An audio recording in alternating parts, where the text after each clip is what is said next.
the history of smoking. In this video, we will be discussing the history of smoking and its original purpose and stuff like that. So the most common ingredient used for smoking is tobacco, for its richness in nicotine, which is the chemical that causes smoking to be so addictive.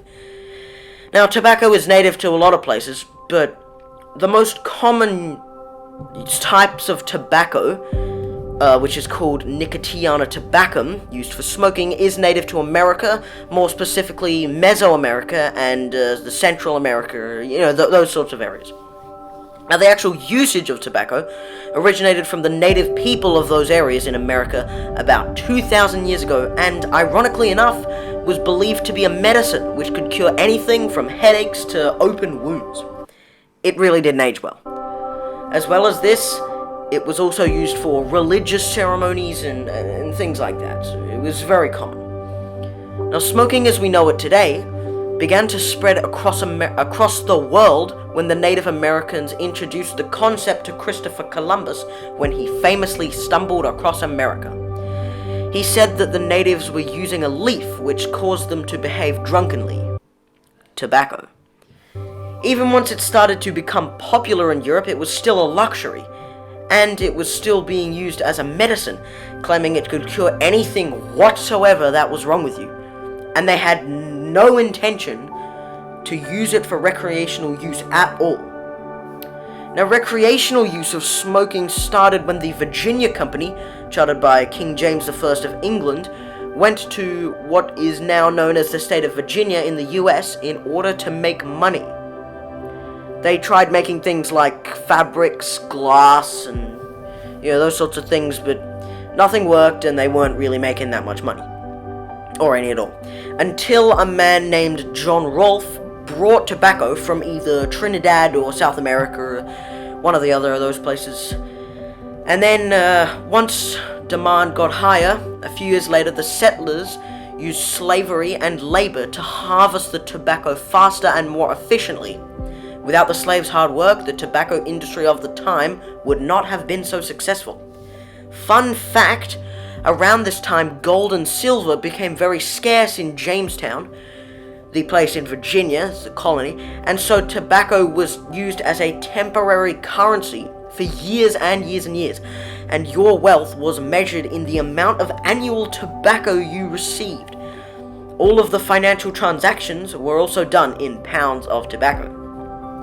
Smoking died down a little bit in the late 1800s due to chewing tobacco being manufactured for the stereotypical frontiersmen of the American West, and what we now associate as cigarettes were in fact made from the leftover scraps of chewing tobacco manufacturing.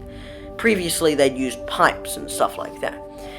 Now, it was during this time that James Bonsack invented the cigarette rolling machine, which allowed the general public access to high production of cigarettes.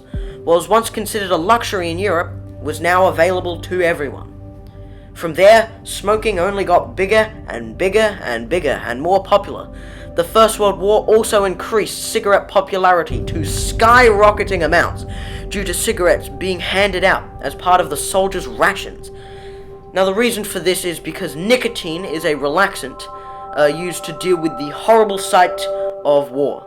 Now, business was booming until the Nazi Germany anti-smoking campaign kicked off in the late 30s. This was because a group of German doctors were the first to find a direct link between smoking and emphysema, along with other hideous lung cancers. For the tobacco industry, it was all downhill from there. American researchers provided further evidence about 10 years later, and 10 years after that, much more information was released to the public, and cigarette advertising was banned all over the place. As well as this, it was found out that although they denied allegations, tobacco companies were well aware of the harmful effects of smoking around the 1970s and 80s. Tobacco companies were in return given a horrible reputation. They combated the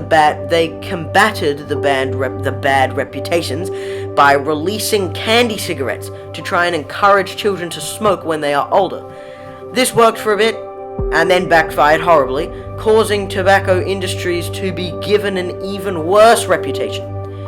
In the last 20 years or so, it was also concluded that smoking harms every single part of your body, from your skin to even your bladder.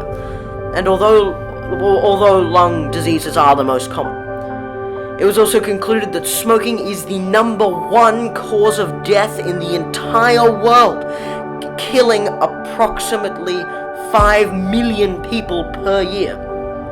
More scientific research was done, concluding that smoking can cause methylation, I think that's how you pronounce it, which literally alters your DNA for the worst.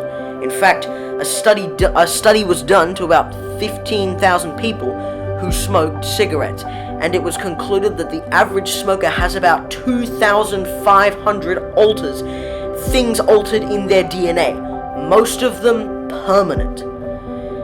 Since then, the tobacco industry has been severely damaged, and the rates of smoking is thankfully getting lower and lower.